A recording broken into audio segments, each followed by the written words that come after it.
We all know the most popular fast food company, Jack in the Box, right? The company was quite famous for its infamous rivalry of the infamous McDonald's and Burger King. Nowadays, Jack in the Box is completely dominated in the fast food market by McDonald's and Burger King, along with various other rival fast food outlets. However, it was a lot of people what they don't know is that's not what things were always like.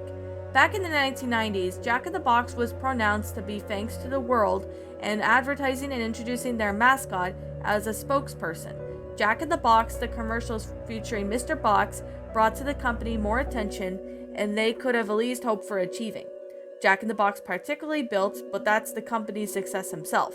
Jack in the Box himself was so confident with his mascot duties that he openly roasted McDonald's and Burger King for using smelly burgers. You wouldn't even let to find a trash can in the Northwestern Medical School. Now, a lot of people foolishly believe that Jack was simply just a guy wearing a mask, but this was not the case at all. Nope, in reality, Jack in the Box was completely real, and he was the guy that you would found in a Jack in the Box. He was really vain and desired to have his face. From all the advertising and brand deals, it was known by the fact that anyone working at Jack in the Box that Jack is shown on the SADS list. Now, he treats the employees like scum, even when they have just come for him and the advice on their shoes. He was also corrupted to know to take bribes from mechanical Fuston, exchange for all day into any Jack in the Box. Jack would also was known for making terrible business decisions. A great example was back in 1998 when Jack fired one of his employees named Benjamin Salone. Benjamin was a great worker and was always on time. What could he have done to piss Jack off? Well, one day Benjamin simply told Jack that his burgers were too cheap and the company was losing a great deal of dosh. Jack was so offended by Ben's comment that he was fired on the spot, and this ended up biting Jack in the butt as Benjamin went on to find his own fast food company called Benjamin's Got Fries, and this was currently more successful as fast food at this point and joined in Brooklyn. Don Sefferly was also known as to order from Benjamin's place whenever he chopped up smelly cigars, which discussed his bros Tommy and Polo. Sam, on the other hand, did not care, as he could barely stand up. Sorry about that massive tangent. Anyways, another terrible business decision was made by Jack when he made a collaboration with the movie director at a small crook outcome Ronsburg. Well, I have to say that I'm the director, but truth be told, Mr. Ronberg had not made a fully Hollywood blockbuster. No, he was more well known for his independent projects like Sunny in a Parking Lot and Driving into Work Back Again. Jack made contact with Rosenberg, and thanks to the connections to Foston, he was also known as the inventor of Rosenberg by his company. One day, Rosenberg took Jack to a Hollywood film studio and pretending that he worked there, and he even went as far as to stealing one of their golf carts. The rude carrot onion, he planned on making a movie starring Jack and the Karate Cop, but Jack was not so convinced. Jack came up with a different movie titled The Crispy Chicken Sandwich. The film was all about a man eating a crispy chicken sandwich from Jack in the Box, and the man would then have a battle against a corrupted lawyer who planned on banning the crispy chicken sandwich and turning it into a chicken salad sandwich. The movie was then made an immediate box office bomb. Rosenberg was terrible at the filmmaking, and even was placed by his uncle Wrenchin on all the charge of the filming. So with Wrenchin's direction, the film was a subplot which had nothing to do with the rest of the film. It was some mafioso named Don Pepperone just trying to get into terms with the fact that he did not like peppers. Not even joking with what that, dear reader. I mean, the subplot of it was a lot longer than the main story. Like 3 hours? What the hell? Sondheim's departure was, as well as Rosenberg's film, had made Jack's staff very worried about his terrible business decisions. He had also taken Sondheim's comment earlier and was about to place it to his heart. Jack began increasingly the prices of everything on his menu, and not just the hamburgers. He was clearly trying his best to take back the money that Rosenberg had lost.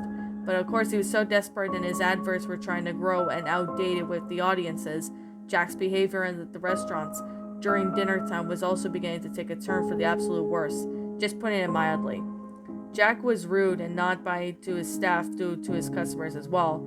Fast food agent Jonathan McGuire was also able to be in the interview. A few customers who had also been subject to Jack's issues, one of the customers named Joey Field, commented that he felt that a spoiled hamburger and demanded a refund. Jack refused to give it to him and had a strict no refund policy. Mr. Field accepted this and went back home to eat some fishy tacos. However, Field's comment had been infuriated Jack. In fact, it infuriated Jack so much that very evening he went to Field's house to personally confront him about it. Field was then confused when he saw Jack at his front porch and asked, "Did I win something?" "I take these comments very personally, Joey," Jack said as he began chasing Joey for the house like a madman. He managed to tackle Joey to the ground in his own backyard, then forced Joey to eat one of his rotten burger. "It's good, man, it's good," Joey said as tears formed in his eyes. "You're not just saying that because I'm leaning on your spine, right?" Jack said as Joey replied with, "No, man, I was wrong to diss your burger, you know." "I'm sorry, Jack." Jack then helped Field up, but did not say literally assaulting Field in his own home, his own castle. That's just sick in my opinion. Now you may expect in reality, Field did not enjoy the rotten hamburger one bit. I mean, why wouldn't he? In fact, Joey was the only one who could get Jack off of him. The next day, Joey moved to New Bordeaux, and then just changed his name legally to Frankie Dealer. Not long after Field's comment, Mr. Johnson, the resident of Sesame Street, then came out and was being treated unfairly with a piece of cheese and chewing gum. You find that at the bottom of the table, Jack. But one spring afternoon, Mr. Johnson asked the bacon ultimate cheeseburger, and he waited patiently for his table, but then for a few seconds, and then seconds turned to minutes, and of course minutes quickly turned to hours. Mr. Johnson, understandably enough of waiting, despite the protests from the employees who went to confront Jack personally, went back to his office. Jack then looked at Mr. Johnson with a smelly grin before asking, "What's the matter, sir? You and your staff are taking the freaking hours just to feed me a goddamn cheeseburger? Not 1, 2, not 69, not even 2,000, just 1. Jack then got up from his desk and then went over to Mr. Johnson, who said, shaking his head slowly, "Oh, sir, I'm sorry to hear that. I assure you that my staff are trying to work hard on the best of their abilities. Sometimes things just get through, you know?" Jack then said, as Mr. Johnson responded with, "Sounds like an excuse to me. I better be going to eat at Charlie's. Meanwhile, the waiter might be terrible at this job, but at least the food here is actually served in time." That was enough for Jack to grab Johnson by the neck and lift him in the air. "So you like eating at Charlie's, don't ya?" Jack then asked as Johnson cried, "Yes, but..." He was then cut off as Jack threw Mr. Johnson out of the window. "Then stay there!" Jack yelled at the very top of his lungs. His force of the throw was so much that Mr. Johnson threw it across the sky all the way back to Sesame Street. He landed right in Charlie's restaurant, where Grover was serving him.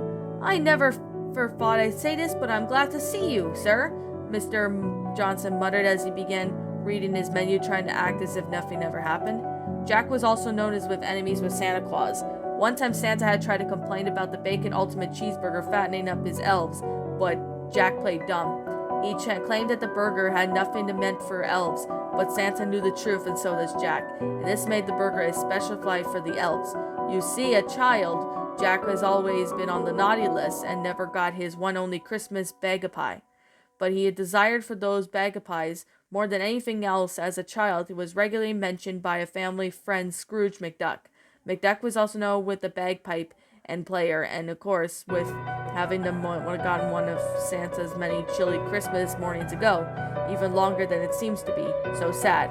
Now let's move on from Jack's behavior towards his own customers and friendship with Matthew Fuston. You may see Matthew Fuston heads towards his Russian mafia, and he was close with his best friend of Jack for years. For years, more than one of them wishes came down, it seems. Jack then provides Fuston with free access to all of his restaurants and food in exchange for large cash bribes and security for all the restaurants.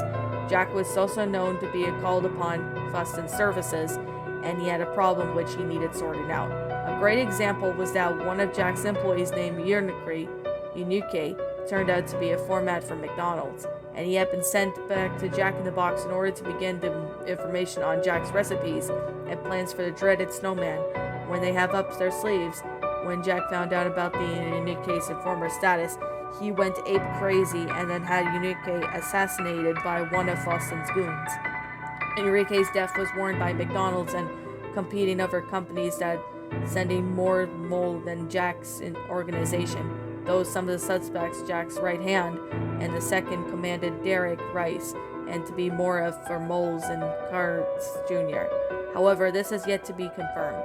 Jax treats his employees like scum, even though Derek Rice gets his fair share of issues. He regularly forgets to pay them, and even when he does, Jack only pays them like 2 cents. That can't even buy the big Christmas turkey from a butcher who even never smiles. But that was the only time he actually smiles, was at 7:46 p.m. on the 15th of June. So set your calendars. I know I've set mine. Anyways, Jack himself earns about maybe $1 million per shift, and maybe even more so when he just sits in his office, reading a newspaper and playing on Xbox 360. Jack also became more and more stressful as his company was losing money and fast. Jack was also used the money to got from Fuston to do gambling with Mo Green's Canesto in Las Vegas. He never got any of his gambles, and he was losing money to Green and his stuck-up friends.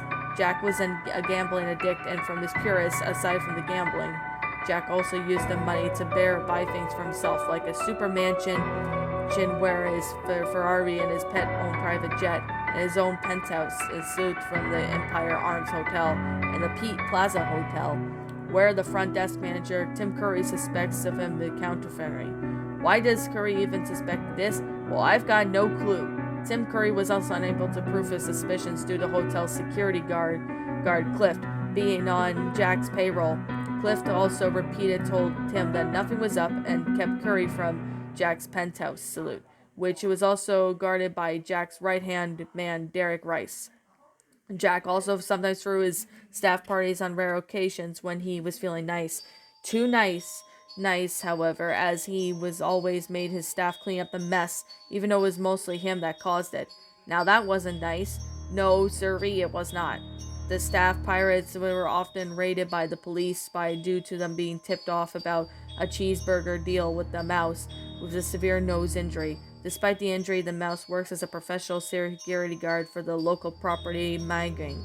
And of course, the insane novelist Toad John, who rather felt fat for Toad, just saying. I should also mention that Jack's price was increasingly dealt with his company with a crushing blow, and they were barely making ends meet as well. He would show up incredibly late, so we still knew if you were late or not. How do I know this? Well, readers, I actually used to work at Jack in the Box back in 2005, or whereabout. There, I don't remember the bloody date, right? Sorry about that. This story just brings a tear to my eye whenever I think or talk about it. I had gotten my local Jack in the Box 2 minutes late. Everything seemed to go well at first until I was eventually called into Jack's office by security guard Rolanda. Arriving in my office, Jack has a tense to me. "Why are you always late?" "Late, man. You're always late," Jack yelled as I pleaded. "Just give me another chance, Jack. Just give me..." "No. You're done, friend. You're done. Go see Rolanda and say your goodbye, goodie bag, and get it out of my sight." I then tried my best to do another chance from Jack, but he was having none of it. He pressed the button, and the intercom said, "Rolanda, release the bees." Those freaking bees chased me for 5 hours straight. 20 times I was stung that day. 20. It had to take him to the hospital because of how bad the stinging was. Oddly enough, the doctors and the world's famous heart surgeon, Sir Roger Cobham, sued Jack for what he did to me, and he was not actually tied in court, but he was because of Judge Mudge was in Jack's pocket for big money. I should also mention that those damn bees were still chasing me even after I was taken inside the ambulance. To this day, I never could bring myself to go to another Jack in the Box. I doubt I ever will. All these reasons is more why I would have many others believe that Jack in the Box was fallen from glory. These days, people do not speak of Jack and his company with a positive tongue. They talk about it like if it's the worst place on earth, and the only reason you would ever go there is because all the fast food joints in town are closed. This is quite depressing. I mean, sure, I hate Jack in the Box, but what did he did to me? But still, that company was once the top of the fast food world. Now, it's just a shell of its former self, people. A joke, if you will. Jack's adverts have also become rather bland and dull, no longer funny and fresh. They were just bland and moldy, like his burgers, and he had begun feeding into the cheap burger tactics that he had once warned McDonald's and Burger King against as he became laughing and stuck and then just did in the fast food industry. This is why I believe Jack himself caused the downfall of Jack in the Box. Well, with that being said, I still recommend everyone reading this as I go. Eat something from Jack in the Box. If Jack tries to chase after you, you stay away from the bees. Just tell him he smells like cheese. We need places like Jack in the Box to stay open, even if the CEO is corrupted and brainless piece of crap. But we just have places still until you've ordered your food, and even if it takes a good solid 5 hours to get the society awkward little penguin. That's just good manners, but we need more people to follow in their footsteps.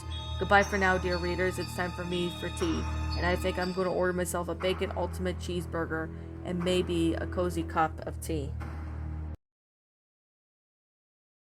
And that, my little pretties, was Whatever Happened to Jack in the Box, a funny pasta written by Matthew Bumford. Matthew Bumford, I want to thank you so much for the story. Thank you so much for reading this for me. This was highly appreciated. I really do enjoy, this story. This was really well done.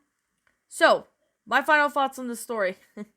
Well, I could definitely say this is actually a really good funny pasta. I'm gonna definitely say that right now. It's a really good and well-made funny pasta. I am definitely gonna say that now. This is actually a really good concept for what it was. Now, what did I actually say? Well, I'm gonna sit there and say that I really do like this story, Matthew Bumford. It was really nice. Now, it was about time I got to it because, I haven't read any of your stories in a while. Well, I'm gonna say right now, this is actually gonna be the first story I've read but written by you in 2021. So we're gonna pray to God and hope 2021 is better. Like, I'm praying to God and hope it's better because, yeah. So with that being said, yeah, I actually found this story to be rather made and well done, and I enjoyed the concept. It was actually really well made, and what's going on with Jack sitting there going all crazy? I could definitely say that could be quite crazy, with Jack sitting there and doing that. That could be something. Like, that is definitely something. If you sit there and see Jack doing all this stuff, I could actually say this was definitely a good story that happened. It was actually a pretty good one. Now, I could definitely say there's a lot of time and effort into the story, so that's definitely one positive I can say, is that this has definitely got a lot of time and effort, along with the good grammar, the sentence structure, and storyline, yet again, really awesome, well made, and detailed, and that's definitely a good something that I'm gonna be completely and utterly honest. So, with that being said, it's actually a pretty amazing story. So, I'm gonna sit there and say, this story was actually pretty well made and well detailed. So, I could definitely say I really do like how, the story was rather interesting. It's an interesting concept and well made, and, it's pretty awesome despite the fact that, it's pretty good. I could definitely say, Matthew Bumford, this was actually a pretty good story. It was definitely silly. I can definitely say that now. It's a really good story. Now, I don't think I have ever ate a Jack in the Box. I don't think we have those in Canada, but I'm going to take a look at them right now. So I'm definitely going to say, if we don't have Jack in the Box in Canada, we don't have it. That's probably in the States, but I'm actually going to look right now. See if we have any in Canada. I don't think we do, but yep, we don't have them in Canada. There's only a couple in the States. So, yeah, there's only some in the States, but it's only in the States. But yet again, I do want to visit Jack in the Box someday, and I do have plans to visit it someday, but that would have to be, well, when I get a passport, and if I ever go down to the States, I definitely will consider, well, checking it out. It's actually a pretty interesting story. You did a pretty good job with this, Matthew Bumford, so that is definitely a good story. I really do have to say it's a really well made story. So, with that being said, oh yeah, and I could definitely say that I really do like how this story went out. It was actually really well made. So, this is on Goshia for any of you guys who want to read one of Matthew Bumford's stories. You are all feel free to narrate one of his stories if you'd like to. So, this story is on Goshia if you guys want to check it out. It's a pretty good story. Definitely have to say, I definitely have plans to read more of Matthew Bumford's stories. So, with that being said, I'm going to sit there and say right now that I'm going to wrap up the review because this is a not really long review. This is simply my own personal opinion, and if you happen to disagree with me, that's fine too. We're all entitled to our own opinions in regards to these creepypastas, and this is simply my own personal thoughts. My final rating of this story would have to be a 10 out of 10. Really great story. It's really silly. I really laughed at it. It was really good. Well, I did have to, read this multiple times because I wanted to control myself from laughing because it was just how silly it was. It was just amazing, really well done. It was just funny too. So I definitely have to say, this definitely had a lot of good concept to it. So with that being said, what did you guys think about this curry pasta or funny pasta, whatever you guys prefer to call it? Did you all enjoy it? Did you not? Also, what we have done personally to help make this story a lot better? Leave me know what your thoughts are down in the comment section down below. I'm the Queen of Lions. Thank you so much for watching today's episode. And if you happen to be brand new here on this channel, be sure to like, comment, and subscribe because I make brand new videos every single day. Don't forget to ring the notification bell to when I upload so then you guys will not miss an upload. And as always, please roll the outro because I'm out of here. And I'll be seeing you all in the next video. So peace out, everyone. And as always, I'll be seeing you all next time. And roll the outro because I'm out.